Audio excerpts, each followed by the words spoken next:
सोचिए अगर केंद्र सरकार चाहे तो कल सुबह उत्तर प्रदेश को 4 अलग-अलग राज्यों में बांट सकती है। और ये सब करने के लिए उसे संविधान में कोई बड़ा बदलाव करने की भी जरूरत नहीं पड़ेगी। बिल्कुल, और यही वो शक्ति है जिसके कारण भारत को विनाशी राज्यों का अविनाशी संघ कहा जाता है। ये सिर्फ एक किताबी जुमला नहीं है, बल्कि भारतीय राजनीति की एक हकीकत है। और यूपीएससी के लिहाज से ये कॉन्सेप्ट समझना बहुत जरूरी है। सिंप्लीफाइड यूपीएससी बाय पीपीपी में आपका स्वागत है। आज हम एम लक्ष्मीकांत की भारतीय राज्य व्यवस्था के दिल में उतरेंगे और बात करेंगे चैप्टर 6 संघ और इसका क्षेत्र पर। और आगे बढ़ने से पहले हम अपने सभी मौजूदा मेंबर्स को उनके लगातार सपोर्ट के लिए दिल से शुक्रिया कहना चाहते हैं। आपका ये सहयोगी हमें आपके लिए ऐसा क्वालिटी कंटेंट बनाने की हिम्मत देता है। और अगर आप हमें पहली बार सुन रहे हैं तो चैनल को सब्सक्राइब करना न भूलें। अगर मुमकिन हो तो हमें सपोर्ट करने के लिए YouTube की पेड मेंबरशिप ज्वाइन करने के बारे में जरूर सोचें। बिल्कुल। इस वीडियो को लाइक करें और कमेंट्स में हमें बताएं कि आप क्या सोचते हैं। याद रखें, इस चर्चा के मुफ्त नोट्स और प्रैक्टिस PYQs हमारे टेलीग्राम चैनल पर उपलब्ध हैं और हमारे लीजेंड YouTube मेंबर्स के लिए प्रीमियम नोट्स, अतिरिक्त PYQs और मेंस के सवालों के मॉडल उत्तर हमारे डिस्कॉर्ड चैनल पर हैं। तो वहां जरूर जुड़ें। तो चलिए शुरू करते हैं। आज का हमारा मिशन है संविधान के भाग 1 में दिए गए अनुच्छेद 1 से 4 को समझना। हाँ, हम ये जानेंगे कि भारत को राज्यों का संघ क्यों कहा जाता है और संसद के पास देश का नक्शा बदलने की इतनी जबरदस्त शक्ति कहाँ से आती है। ठीक है, तो चलिए इसे ब्रेक डाउन करते हैं। सबसे पहले बात करते हैं अनुच्छेद 1 की। इसमें लिखा है, India that is Bharat shall be a union of states. यहाँ 2 बातें ध्यान देने वाली हैं, देश का नाम और उसकी राजनीतिक व्यवस्था का प्रकार। बिल्कुल, नाम को लेके संविधान सभा में काफी बहस हुई थी। कुछ लोग पारंपरिक नाम भारत चाहते थे तो कुछ आधुनिक नाम इंडिया। तो बीच का रास्ता निकाला गया। हाँ, और दोनों को अपना लिया गया। लेकिन असली खेल यूनियन ऑफ स्टेट्स यानी राज्यों का संघ शब्द में है।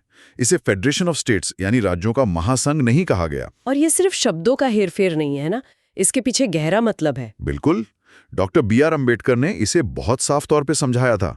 उन्होंने यूनियन शब्द 2 वजहों से चुना। अच्छा। पहली, भारतीय संघ किसी समझौते का नतीजा नहीं है, जैसा कि अमेरिका में हुआ, जहां अलग अलग राज्य एक साथ आए और एक फेडरेशन बनाया। मतलब हमारे यहाँ राज्य खुद से साथ नहीं आए थे? नहीं, भारत में ऐसा नहीं था। और दूसरी वजह शायद ज्यादा जरूरी है। हाँ, दूसरी वजह यह है कि किसी भी राज्य को इस संघ से अलग होने का अधिकार नहीं है। ये संघ अविभाज्य है, मतलब इसे तोड़ा नहीं जा सकता। अच्छा, ये एक राजनीतिक बयान था, सिर्फ एक कानूनी परिभाषा नहीं। ये बहुत दिलचस्प है। इसी से जुड़ा एक और कॉन्सेप्ट है भारत का क्षेत्र यानी टेरिटरी ऑफ इंडिया, और भारत का संघ यानी यूनियन ऑफ इंडिया। हाँ, इनके बीच का अंतर सुनने में एक जैसे लगते हैं पर है नहीं। सही पकड़ा। भारत का संघ या यूनियन ऑफ इंडिया में सिर्फ राज्य शामिल हैं, लेकिन भारत का क्षेत्र या टेरिटरी ऑफ इंडिया एक बहुत बड़ा टर्म है। मतलब इसमें और भी कुछ शामिल है? हाँ, इसमें राज्यों के अलावा केंद्र शासित प्रदेश भी आते हैं, और वो सारे इलाके भी जिन्हें भारत भविष्य में अधिग्रहित कर सकता है। तो इसका मतलब ये हुआ कि टेरिटरी ऑफ इंडिया में वो हिस्से भी शामिल हैं जहां केंद्र सरकार का सीधा नियंत्रण होता है। एकदम सही। राज्य जो हैं वो संघ के सदस्य हैं, संघीय व्यवस्था में भागीदार हैं, जबकि केंद्र शासित प्रदेशों पर सीधे केंद्र का शासन होता है। ये अंतर समझना बहुत जरूरी है। चलिए अब उस हिस्से पर आते हैं जहां संसद की असली ताकत दिखती है, अनुच्छेद 2 और 3। बिल्कुल, ये वो आर्टिकल्स हैं जो केंद्र को भारत का नक्शा फिर से बनाने की शक्ति देते हैं। पहले अनुच्छेद 2 की बात करते हैं। हाँ, अनुच्छेद 2 संसद को शक्ति देता है कि वो भारत के संघ में नए राज्यों को शामिल करे या स्थापित करे। पर इसमें एक बात ध्यान देने वाली है जी, ये उन राज्यों के लिए है जो पहले से भारत का हिस्सा नहीं है। जैसे 1975 में 36वें संविधान संशोधन के जरिए सिक्किम को भारत का एक पूर्ण राज्य बनाया गया था। अच्छा, तो वो अनुच्छेद 2 की शक्ति का इस्तेमाल था। बिल्कुल। और अनुच्छेद 3 वो तो और भी ज्यादा शक्तिशाली लगता है। अनुच्छेद 3 भारत के मौजूदा राज्यों के पुनर्गठन से जुड़ा है। इसके तहत संसद किसी भी राज्य का एरिया बढ़ा सकती है, घटा सकती है, उसकी सीमाओं को बदल सकती है, उसका नाम बदल सकती है। हाँ, या फिर 2 राज्यों को मिलाकर या किसी राज्य का हिस्सा निकालकर एक नया राज्य भी बना सकती है। तो इसका मतलब जब 2000 में उत्तर प्रदेश से उत्तराखंड, बिहार से झारखंड और मध्य प्रदेश से छत्तीसगढ़ बने, या फिर 2014 में आंध्र प्रदेश से तेलंगाना बना, तो यही अनुच्छेद 3 था जो इस्तेमाल हुआ। बिल्कुल, ये इस अनुच्छेद की शक्ति का जीता जागता उदाहरण है।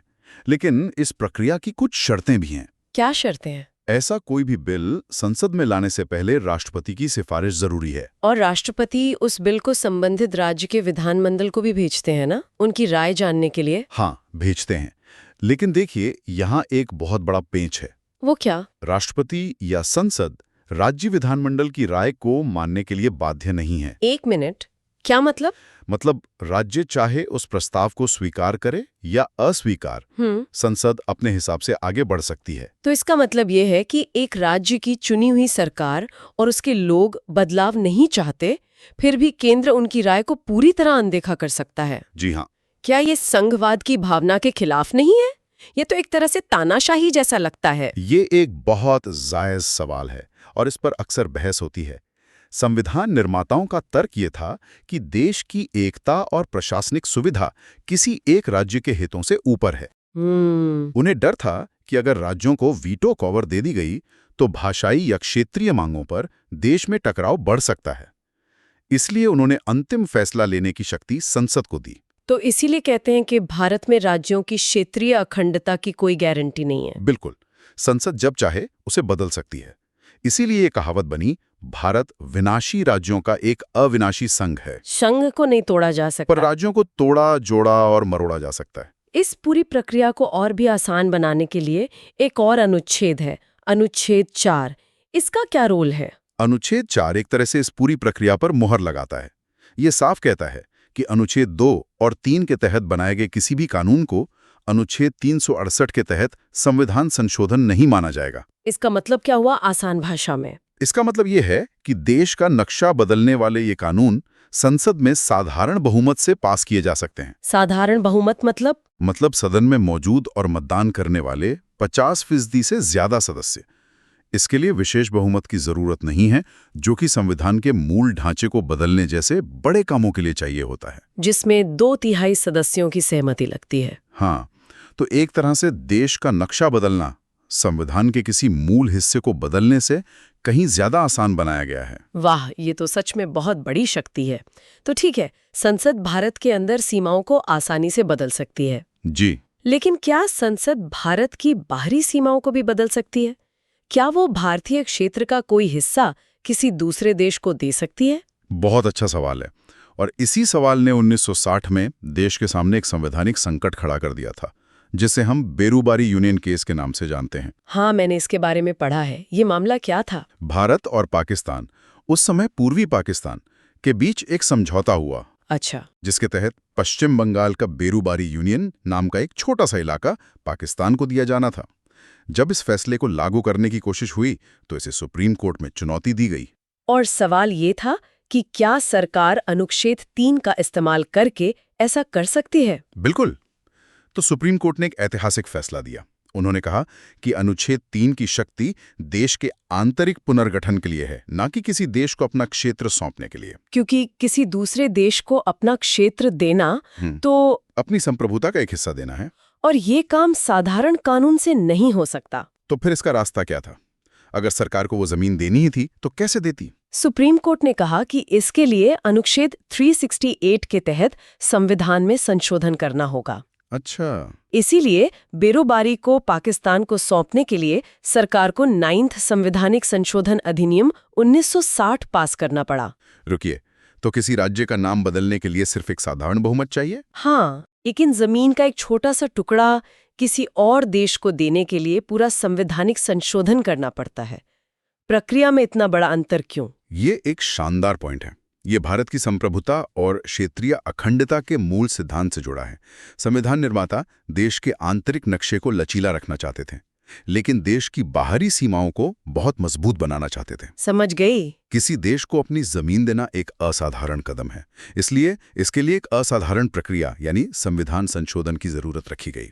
हालांकि सुप्रीम कोर्ट ने 1969 में एक और बात साफ की थी, है ना? जी, कि अगर सिर्फ सीमा विवाद का निपटारा हो रहा है जिसमें क्षेत्रों का कोई खास लेन देन नहीं है, तो उसके लिए संविधान संशोधन की जरूरत नहीं। वो काम कार्यपालिका अपने स्तर पर कर सकती है। बिल्कुल। लेकिन अगर बड़े पैमाने पर क्षेत्रों का आदान प्रदान हो तो संशोधन जरूरी है। हाँ, और इसका सबसे ताज़ा और बड़ा उदाहरण है 2015 का 100वां संविधान संशोधन अधिनियम। भारत और बांग्लादेश वाला। जी, इसके तहत भारत और बांग्लादेश के बीच दशकों पुराने सीमा विवाद को सुलझाया गया और कुछ एन्क्लेव्स का आदान प्रदान हुआ। भारत ने बांग्लादेश को 111 एन्क्लेव दिए और बांग्लादेश ने भारत को 51। ये एक बहुत बड़ा कूटनीतिक और संवैधानिक कदम था। तो इसका कुल मतलब क्या है? आज की चर्चा का सार क्या है? सार यह है कि भारतीय संविधान ने एक मजबूत केंद्र की कल्पना की है, जिसके पास देश की एकता और अखंडता बनाए रखने के लिए असाधारण शक्तियां हैं। अनुच्छेद 1 से 4 संसद को ये अधिकार देते हैं कि वो प्रशासनिक सुविधा और राष्ट्रीय हित में राज्यों की सीमाओं, क्षेत्रों और यहां तक कि उनके अस्तित्व को भी बदल सकें। और ये व्यवस्था विनाशी राज्यों के अविनाशी संघ के सिद्धांत को पूरी तरह से चरितार्थ करती है। बिल्कुल। और हम आपको इस विचार के साथ छोड़ते हैं। संसद की राज्यों की सीमाओं को बदलने की ये विशाल शक्ति केंद्र राज्य संबंधों को कैसे प्रभावित करती है और भारत की संघीय व्यवस्था के भविष्य के लिए इसके क्या मायने हैं। हमें उम्मीद है कि ये गहरी पड़ताल आपको पसंद आई होगी। अगर हाँ, तो कृपया हमारे चैनल को सब्सक्राइब करें और अगर आप हमारी मदद करना चाहते हैं तो हमारे मेंबरशिप में शामिल होने पर विचार करें। आपका छोटा सा योगदान हमें बड़ा काम करने में मदद करता है। सही बात है। और हाँ, इस चर्चा के मुफ्त नोट्स और प्रैक्टिस PYQs हमारे टेलीग्राम चैनल पर मौजूद हैं और हमारे लीजेंड YouTube मेंबर्स के लिए प्रीमियम नोट्स, अतिरिक्त PYQs और मेंस के सवालों के मॉडल उत्तर हमारे डिस्कॉर्ड चैनल पर उपलब्ध हैं। तो वहां जरूर जुड़ें। देखने के लिए धन्यवाद। इस वीडियो को लाइक करें और नीचे कमेंट्स में अपने विचार जरूर बताएं।